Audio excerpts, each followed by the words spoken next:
Si Istong nga gwapuhon wala gani ka eskwela. Wala siya'y trabaho, wala sab siya'y asawa.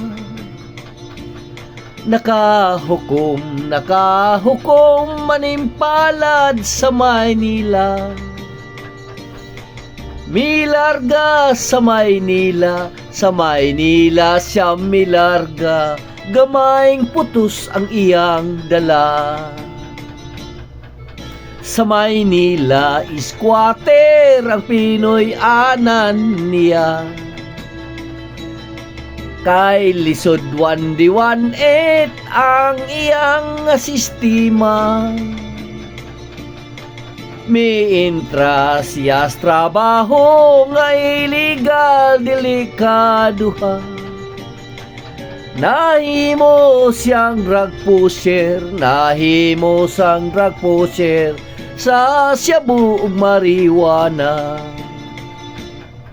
Nadakpan si Istong natiklo na disgrasya. Gidalas munting lupa, 20 anyos ang sentensya. Dito sa bilangguan sa sulod sa iyang silda. Mga adlaw gipalabay, lawas gibatik-batikan, pagikaluing-luingan pa.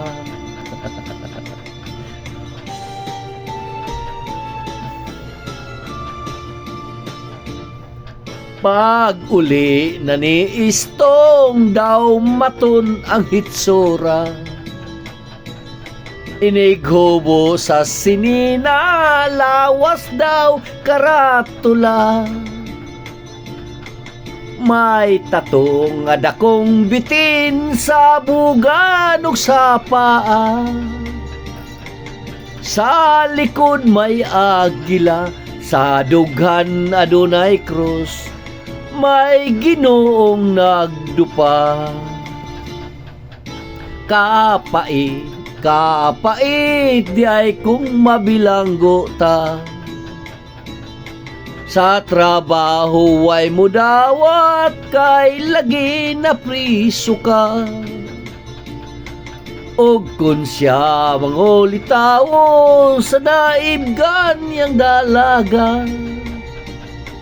Isnabonin taon siya kung makita ang tato sa kalawasan niya.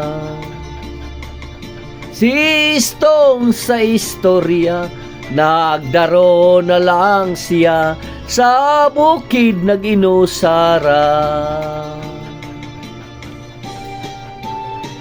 Salamat guys sa inyong suporta at panonood. Magandang araw sa ating lahat.